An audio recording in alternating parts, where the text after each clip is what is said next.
Desiree Martinez, how are you doing today? Oh, I would say yay, it's Friday, but I feel like every day is Groundhog's Day right now. So I would say it's like a long Sunday.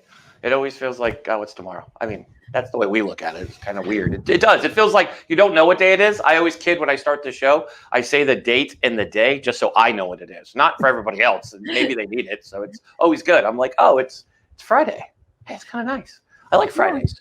Yeah, Mondays are Mondays, but Mondays don't feel as Monday anymore because you kind of leave Sunday and you're like, oh, tomorrow's like work. I did funny story, and I'll tell you, you're a mom with kids, so you'll love this one. Lucy looks at me this morning. We were having breakfast. It was just the two of us. It was a quiet morning. I said, why are the kids not up yet? She goes, they're off of school today. And I paused. I was like, what do you mean they're off of school? She goes, yeah, today's a day off. They had a scheduled calendar day off. I'm like, they were off for like 4 weeks without school. One of them was spring break, so you have another 3. I'm like, they really needed, the teachers needed today? Really? But hey, this is what we're doing with everybody's in a Zoom call. I've said it all week. I know you sit in Zoom calls. I sit in Zoom calls. Everybody listening probably sits in Zoom calls. But to hear my children talk about being in Zoom calls, it's fun to hear. Now it's like table discussion. So how'd your Zoom call go today? Great, yeah, Jen. How'd yours go? Our Zoom calls with our kids, because my kids are 4 and 6, so it's like preschool and kindergarten. It's just as much organized chaos as you can expect with like 30 kids on a screen who are just like saying hi and being silly. Like it's weird times, but I think that we're finally like all adapting and just kind of dealing with it and just trying to figure out, okay, what do we do next? Oh, it's crazy. So let's jump into this. Now you're my go-to for YouTube.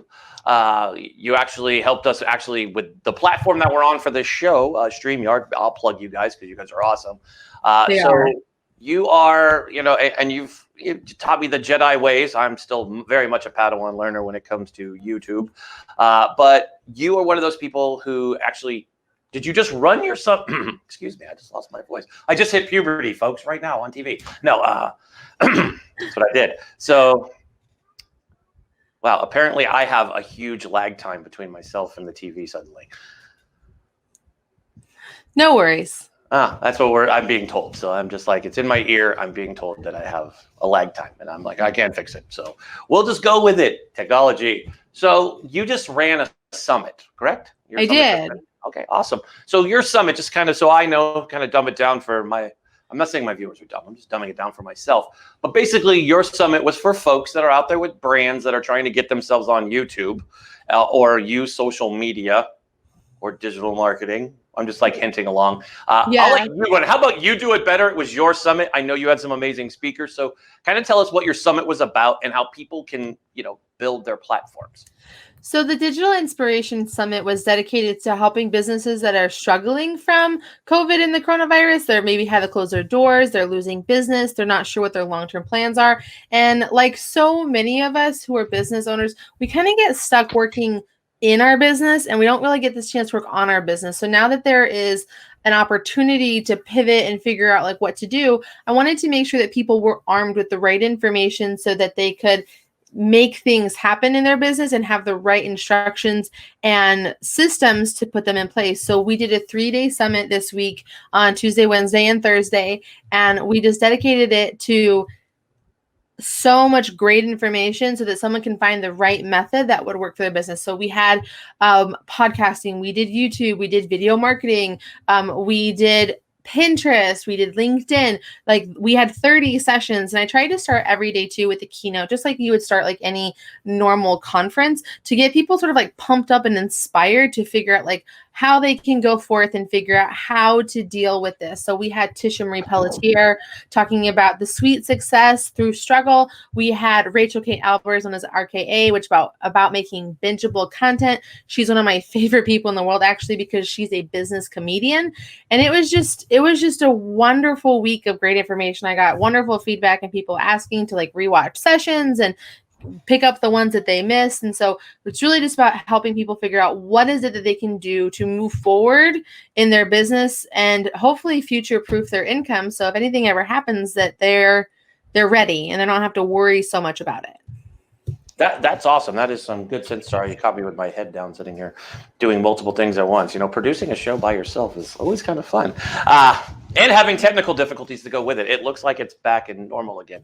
Gotta love technology, right? You're the one that taught me just get in front of a camera and go. So I'm blaming you for running with it. So let's talk about this a little bit. So there's folks out there, they own businesses, right? And they're making this pivot. And we've had guests all week long coming on. We have the great Joel Comm on, a good friend of mine, George Bryant, was on. And we're talking about video is video, right? Everybody should be doing video content. You're getting rewarded for doing it on all the platforms. Yes. You are a master at it, and so are so many of the folks that were at your summit.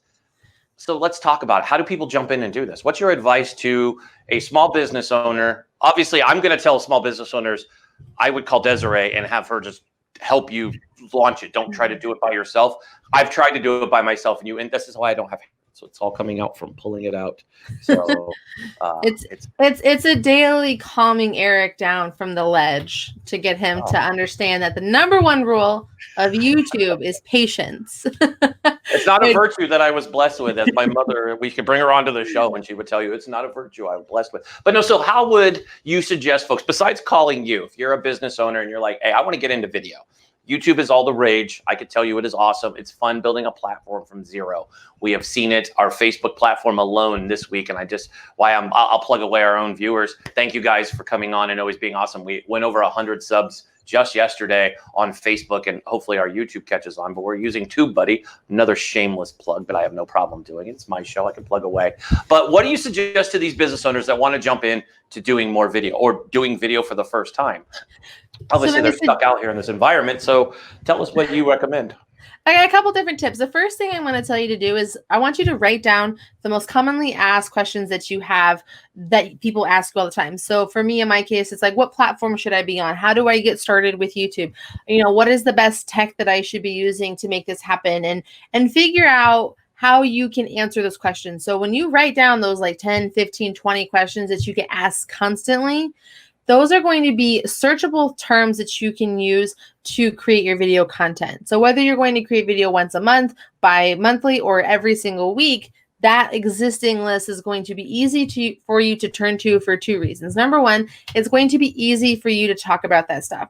One of the biggest struggles that people have when it comes to getting on video is that camera confidence. Like, do I know what to say? Do I know what to do? What do I do with my hands? Like, what do I do with my face? Like, it's just easy for taking away all of those barriers if you know what you're talking about and you're already passionate and pumped up about it. So because you answer it all the time, it's going to make it easy for you. And then the second thing that it's going to help you is you're going to get the most bang for your buck out of those. You can use those videos in so many different ways. You can turn them into blog posts. You can put them as FAQs on your website. You can add them into a drip campaign for people that are coming into your funnel. And so when you get started, if you're answering questions people already have with the answers that you already know, it's going to make it easier for you to get started. Then my second tip for you is just sit down and record those videos.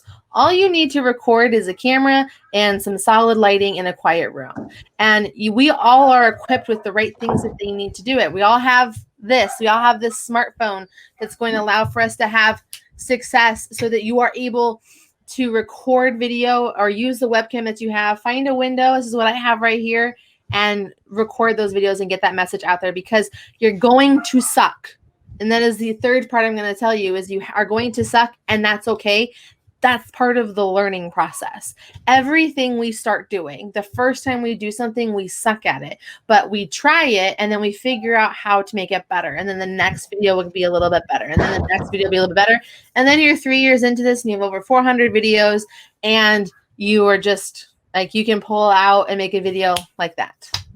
I love it. That is sound advice that I know you keep beating over my head to follow, and I don't. But you're right. I mean, I have played around. I have lighting. It is simple, folks. I mean, a lot of the lights you can actually buy on Amazon. I mean, and there's amazing apps. Actually, I discovered one from Talking Some Network folks who are broadcasting from their kitchen on hour-long national shows on big networks. They actually have a couple cheap apps on your iPhone that you can use to be a webcam that you use your USB, and it's to great. Give you like a solid perspective. One of the greatest things that have happened with the pandemic, like it's not great, but one of the few things that's been awesome is seeing all of the late night TV show hosts go to YouTube. And they're recording everything from their houses. And those first videos, like that first week of video where all of them are doing stuff, is their videos were crap. Like they were shaky. They had really weird resolution. Like they didn't know what they were doing. Like Jimmy Fallon had his wife handling his camera and they just like were randomly walking around their house, their yard and trying to figure out that groove. Like proving that those guys, those people that are on TV, they're a talent, but that's what matters is what they have to say, not all of the extra stuff that goes with it. So if they can suck at home, so can you. So, but they've gotten progressively better as they've figured out what is working, what feels right, and what they can do to make it look and sound and be better. I love that you brought that up because that is one of my favorite points. I have been telling people, look at Fallon, even look at Saturday Night Live, right? They did that digital edition with Tom Hanks in his kitchen. That was awesome because watching people and not have to worry about your backdrop and get all fancy with a set. You know, Joel was on Monday and Joel Comp, you got to love the guy. And he was showing his green screen and he took it away. And all of a sudden it was in his big room, right? You're just like, Joel's like the master of using digital iceware. He knows everything.